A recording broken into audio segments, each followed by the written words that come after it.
I'm Brett Taylor, Director of Worship Arts at West End Community Church in Nashville, Tennessee. At West End, we believe that worship is formative, and that's the power of music as well. It not only engages our emotions, but our whole selves, shaping our minds and wills to better understand and more fall in love with the gospel of Jesus Christ. We wanted to offer a limited 4-part series on the history, stories, and beauty of the songs we sing at Christmas. Why do we love them? It sparks a comfort and a joy in our hearts, uniquely unlike any other time of the year. So whether you're a Sunday church attender, or you've just snuck into a church once and sat in the back row just to listen, let's take a look at some classic Christmas and Advent hymns and unpack the beauty together.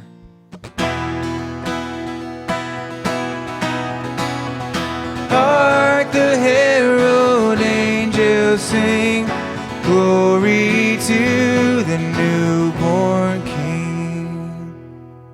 Our guest today is my good friend Kevin Twit, pastor, theologian, hymn writer, and also the founder of Indelible Grace Music. We're so thrilled to get to have Kevin with us here today, and I love the song he's picked. It's one of my favorite hymns, not just Christmas hymns, one of my favorite hymns of all time as well. Hark, the herald angels sing. Kevin, thanks for being here. Why'd you pick this song, man? Well, glad to be here, first of all. Well, I thought if we were going to do a study of Advent hymns, that Charles Wesley should make an appearance. He's only one of the most important hymn writers, wrote 6,500 hymns, maybe 9,000 if you include the unpublished and unfinished ones. And this is one of his classic hymns. Though, interestingly, when he originally published this, it came out actually in 1739, and here's a facsimile of the first book that it came out in. It was called Hymn for Christmas Day. The original title was Hark, How All the Welkin Ring. So it probably wouldn't have stuck. Tell me about the welkin. What's the welkin? welkin? Welkin refers to like all of kind of creation, heaven and earth, right? And it's a good idea, but it's a really obscure word. It just doesn't sing very well. So it was actually George Whitefield, about 15 years later, when he published his hymn book, he changed that first line to Hark, the herald angels sing. And it's been altered a little bit down through the ages as well. Wesley had more verses than we tend to sing.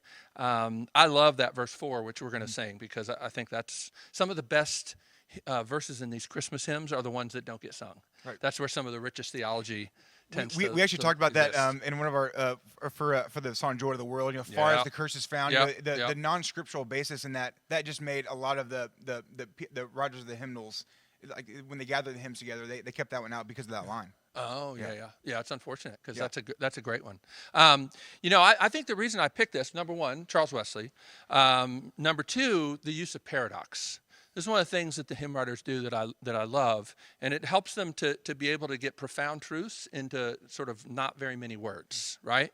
The idea that you can, that line in verse 2, offspring of a virgin's womb, right? He really loves to push into those paradoxical statements. One of his other Christmas hymns has this line, being source begins to be.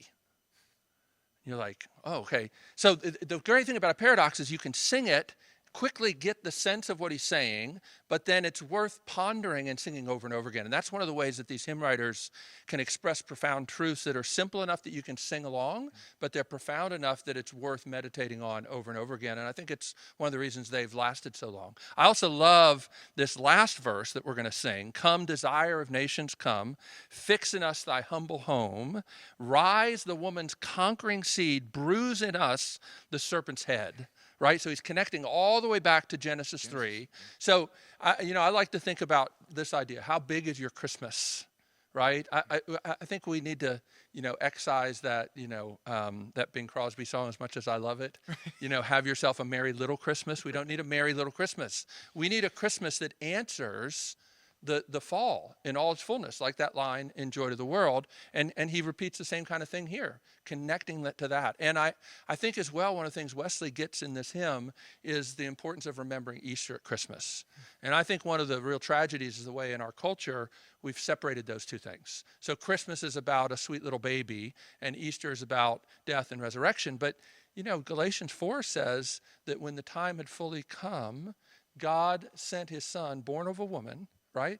And he says there to redeem us so that we might become sons of God, right? So the idea is when you think about the incarnation, you should think about why did God send the Son? Yeah, like a lot of the Advent hymns talk about, born to set thy people free, Yep. born to die. I mean, Yeah, like there's a purpose. There's a purpose for his for his coming. Yeah, the way I think of it is, some gifts you need to ask the giver, like, why did you give me this? We've probably all gotten gifts like that. We used to get those from my lovely grandma Doris, where Tell you'd me be why. like, okay, what's okay? You Explain this. You sure this was for me? Like, I know it had my name on it, but did you mix some up? Now, she never wrapped up the cat, like the lady in Christmas Vacation. Right. But sometimes you'd scratch your head. So that's the thing. Like, if you want to look at this gift of Christmas, ask the giver what the point is. And he tells us. This is the wonderful thing, In the Bible, God tells us. He doesn't leave us just kind of wondering why. He tells us why. I love that. Yeah, and we've been talking about how Isaac Watts with Joy to the World and Charles Wesley, with Come Thou Long Expected Jesus, and with this one, like these two writers, for whatever reason, really captured the essence and the beauty of Advent and Christmas, more than a lot of other hymn writers did. That's why we sing a lot of their songs. Yeah, that's right. And because they understand the context, and the beauty of this story is made even more amazing when you consider the context, right? Yeah. That God would condescend to be born, in a feeding trough, right? Right. In Bethlehem, the city of bread. It adds a whole new meaning to when Jesus talks about on the bread of life. Yeah, he was literally born in a feeding trough in the house of bread, is what Bethlehem means. And so I love connecting these images, almost like this poetic justice that the Christmas story brings together, and it's really beautiful and wonderful. Because the incarnation of God in this way was it's so huge, like you say about making Christmas big. It's so huge that I think a lot of the reason why we connect to these songs is because they don't just tell an aspect, a characteristic of God. They really tell the whole story of redemption, from, like you said, from Genesis to Revelation. Yeah. I think that's why our hearts long for these songs. I mean, Yes. And that's why we need to sing the often unsung verses too. Yes, right? and we will right now. I'm Okay, really excited, let's do it. and this is actually a new verse to me, and I'm really excited. We're gonna introduce this to our church as well, because it really brings a freshness to this hymn, Yeah. to where it's not just muscle memory anymore. We're again considering the paradox and singing the beauty of this hymn. So Yep. let's sing "Hark the Herald Angels Sing." Let's do it.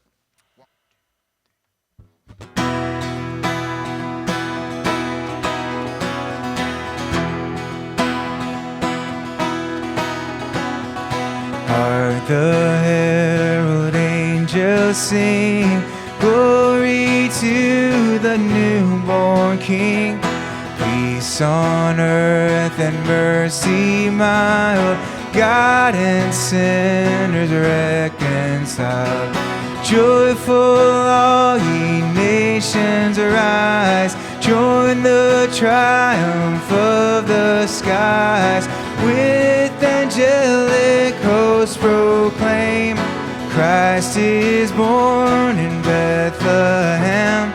Hark the herald angels sing, glory to the newborn King.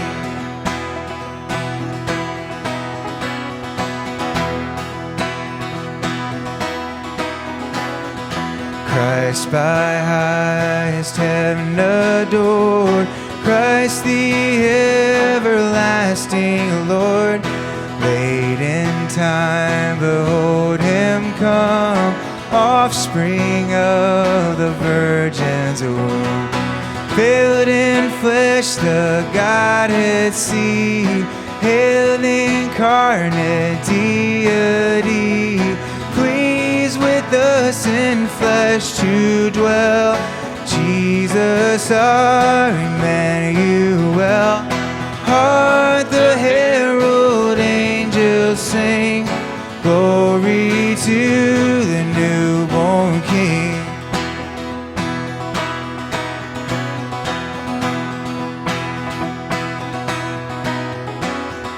Hail the heavenly Prince of Peace, hail the Son of Righteousness. Light and life to all he brings, risen with healing in his wings. Mild he lays his glory by, born that man no more may die, born to raise the sons of earth, born to give him second birth. Hark the herald angels sing, glory to the newborn King.